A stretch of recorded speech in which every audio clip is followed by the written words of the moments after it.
Olá, meus seguidores, né? Boa tarde. Eu estou postando esse vídeo aqui à tarde. Boa tarde para quem está vendo à tarde. Bom dia para quem está vendo de manhã. Boa noite para quem está vendo à noite, né? Quem está na madrugada já é bom dia também, tá certo? Então, nós fizemos algumas séries aí sobre os presidentes, né? De vídeos sobre os presidentes do Brasil, né? Talvez a gente volte a falar sobre os presidentes depois daqueles que nós falamos. Antes é mais difícil, que eu gosto de contar a minha visão, que eu acho que o meu prisma pode ser interessante para vocês, tá certo? Então, nós vamos iniciar hoje a série dos governadores do Rio Grande do Norte, que é o estado que eu vivi mais tempo, né? Eu vou contar aqui logo para vocês que eu nasci em Minas Gerais, né? Meu pai é daqui, ele se casou com minha mãe aqui mesmo e foram para Minas Gerais tentar a vida lá e foi lá que eu nasci. Eu nasci em Nanuque, Minas Gerais, mas vim aqui para o Rio Grande do Norte com 4 anos. Eu estava olhando aqui, o governador que eu vou falar hoje, que é o primeiro que eu me lembro, e realmente faz sentido, porque foi o governador da época que eu cheguei aqui. Eu cheguei em 79, eu tinha 4 anos, e o governador de 79 era Lavoisier Maia, né? Que é esse governador que eu vou falar aqui, que é da minha época, tá certo? Que é da época que eu estava aqui, é que eu me lembro também, né? Eu já falei sobre o presidente que eu me lembro, que foi Figueiredo primeiro, e na mesma época estava aqui no Rio Grande do Norte Lavoisier Maia. Ele não foi um presidente, ele não foi um governador eleito não, certo?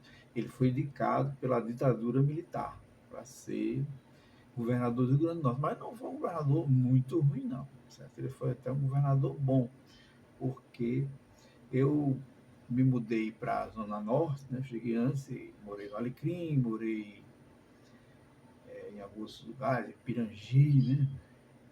Morei no Soldados, que já era a Zona Norte, também já estava pronto nessa época que eu estava aqui um tanto pequeno. Cheguei aos 8 anos no Santarém, né? Eu morei aí até os 20 e poucos anos, só saí de lá para casar mesmo, certo? Então eu cheguei nessa época aí, o governador dessa época que eu cheguei já era José Agripino, certo? Porque eu cheguei em 83, Agripino foi eleito em 82. Depois eu vou falar no outro vídeo sobre José Agripino também, sobre o que nós vimos dele. O que nós observamos em. Primeira coisa que Lavoisier foi indicado, mas não foi um governador tão ruim. Ele é o pai da Zona Norte, né, dos conjuntos, que os conjuntos foram todos construídos por ele, na verdade. Não, nem todos, né, porque tiveram alguns construídos depois. Mas a Agripino entregou uma parte deles, e eu acredito que, inclusive, o Santarém, que foi o qual eu morei. Mas já tinha saudade, há algum tempo que eu morei, cheguei a morar na saudade, Panatis, né, muito pequeno no Panatis. Então, Lavoisier ele construiu a Zona Norte, né? Acho que melhorou a ponte, porque quando eu vim para cá eu já me lembro da ponte, ela é irmã dessa que tem hoje, só que era simples, né? Não eram duas pontes como é hoje, era só uma ponte simples, mas não era mais aquela ponte de ferro, né? Que já estava sucateada na época, que já tinham tirado uma parte para vender, parece que não valia mais a pena pegar o resto, certo? Então, Lavoisier ele construiu esses conjuntos, né, e lançou essa maneira de se conseguir essa casa lá, como eu já falei outra vez aqui para vocês em outro vídeo, se quiser ver aí depois para confirmar, foi de uma maneira muito barata, né? As casas ali no Santarém que meus pais mudaram para lá em 83 eram casas muito, um preço muito acessível. Meus pais puderam realmente investir nessa casa, e se não pagasse não perdia, né? Só ia depois se organizar para voltar a pagar. Então é uma maneira muito boa. E era realmente um lugar com uma estrutura boa. Lá tinha uma escola que eu estudei por muitos anos, né? Estudei por 8 anos nela. Entrei no primeiro ano e saí já no oitavo para ir de lá para Francisco. Depois eu conto essa história para vocês da minha vida da educação, né? Relacionada à educação, vida intelectual. Talvez eu coloque um vídeo que também tem uma coisa interessante que aconteceu. Então, já tinha essa escola lá construída, tinha um posto de saúde também muito antigo, então tinha toda a estrutura no Conjunto Santarém, só não era calçado, né? Tinha uns murinhos baixinhos, né? Então foram até coisas boas, né? Que o governo Lavoisier trouxe para a zona norte ali, né? A construção dos conjuntos, né? Essa forma de pagar bem acessível era muito bom, tinha uma estrutura razoável, que depois foi melhorando com o tempo. Assim que nós chegamos lá no Santarém, não tinha um ônibus do Santarém, não. pertinho do Solidade, que até que dava, mas a gente não tinha essa ideia, não sei porquê, não pegava o ônibus Solidade, não, que era mais perto, para onde a gente morava, que era aí perto do L, perto do 15 de outubro. A gente descia na Ridinha, na estrada da Ridinha, porque o ônibus que tinha era da Ridinha. Descia na estrada da Ridinha, vinha a pé, uma caminhada e tanto, principalmente para uma criança, né? Eu tinha, acho que, quando chegamos por lá, uns 7 para 8 anos. Né? Então era uma boa caminhada. Tudo ali era meio assim, né?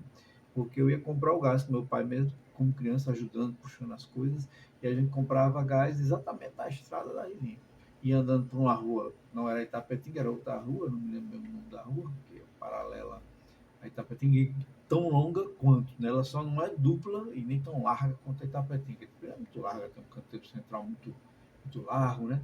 Tem é, as laterais também são super largas, tem até outras avenidas mais curtinhas ali do lado, é enorme. Essa não é uma pista simples, uma rua normal, calçada, mas ela vai do L, né, lá do Santarém, até a Estrada da Rininha. Eu ia com meu pai lá puxando aquele botijão, voltava depois, era fogo e geralmente com fome, porque esse botijão era para fazer um almoço, talvez, às vezes não tinha café da manhã, não sei, a luta era grande, então fiz muito esforço, minha força de começo foi tirada disso aí, né, foi puxando esse botijão de gás aí, foi arrancando os tocos com machado, né, na marinha, depois eu tive um colega que serviu no ano seguinte, e ele disse que já era uma serra elétrica nessa época era só para quem o matador da serra elétrica, acho que era assim, isso aí que podia usar, né? A gente tinha aqui no Machado mesmo, era Machado, Chibanca, mas me deu muita força. Graças a Deus, até hoje tenho bastante força dessa época aí,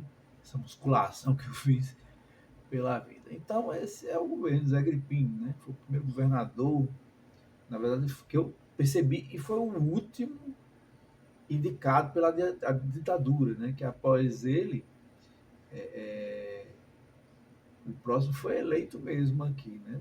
Mas ainda tem muita influência da ditadura, porque ela só saiu mesmo em 85, né? Então esse Zé Grifá foi indicado por Lavoisier, né? Eram parentes, né? Eram três parentes aí. Foi o pai de José Agripino, que, que indicou Lavoisier, e Lavoisier retribuiu, eu creio, indicando José Agripino. Depois eu vou contar a história, no próximo vídeo eu falo sobre a história de José Agripino aí, né? A nossa casa é interessante, porque a gente foi, recebemos a casa, a chave dela, não foi uma coisa muito bacana, e minha mãe foi lá visitar naquela filatelia, nesse jardim só andando, três filhos, porque nessa época minha mãe já tinha três, né? O quarto nasceu um pouco depois aí, de a gente se mudar para essa casa aí. Nós já tínhamos três, éramos todos três crianças, né? Eu tinha 8, sei lá, uma irmã de 5, 4 anos, tinha outra bem pequenininha com 2 anos, mas mãe puxando, rebocando a gente ali. E a gente foi para lá e achou tão legal ali. E ela não quis voltar mais, quis dormir lá mesmo. E arrumou uns papelões lá, arrumou uma comida para a gente, comprou ali em algum mercadinho no Soldado que já existia. E a gente realmente passou a noite ali. Inclusive, eu até fiz isso quando recebi minha primeira casa, né? Peguei meus filhos, a gente passou a noite sem luz, sem água, e foi assim lá também. Não tinha nada ligado, não, no Santarém, nem água, nem luz, a gente ficou no escuro mesmo, mas foi muito legal. E eu acabei proporcionando meus filhos, eles toparam, minha esposa também, e foi uma história que eu vivi bem divertida, né? Como eu disse, nós moramos em alguns lugares ali na Zona Norte, antes de vir para essa casa definitiva, que a gente até vendeu há alguns anos aí, né, 2017, vai fazer uns 9 anos, né? Tá quase para 10 anos que vendemos a casa, né? Meus pais se desfazer dela, né? Não podiam mais cuidar, eu também não tinha tempo para cuidar, tudo tinha minha irmã na Europa, e meu irmão também não queria, estava lá também nessa época, e acabou sendo vendida essa casa. E aí nós moramos no Soledade 2, que é bem pertinho, né? Bem pertinho do Santarém, na época era só mato, quando eu estava no Soledade 2, moramos no Paratis, que foi um dos primeiros quando nós moramos ali, que era a casa de um parente. Moramos também no Pirangi, moramos numa fazenda em Jorginho, na Avelino, né? E assim foi, os anos 80 para a gente, no governo de Lavoisier Maia. Ok? Então a gente se vê no próximo vídeo sobre, né, os governadores do Rio Grande do Norte, o próximo deve ser esse, sobre José Agripino, que eu vou falar as coisas que ele fez lá, né? E até a próxima vez aí, se Deus quiser, que seja produtivo. E também pode fazer os comentários, como comentários que alguns até fizeram aí. Pode fazer comentários reforçando alguma coisa que eu não me lembro, vocês vão reforçando. É muito legal essa interação aí. Pode postar um vídeo aí para responder alguma coisa, certo? Então, até a próxima. Só reforçando, né, que tinha um parentesco, né, José Agripino e Lavoisier, né? Ele era tio e sobrinho. E Lavoisier foi casado com uma outra governadora que eu vou citar, que foi prefeita também, que foi Vilma de Faria, que já é falecida. E é isso aí que a gente tinha falar sobre esse governo de Lavoisier Maia. Até mais, até o próximo.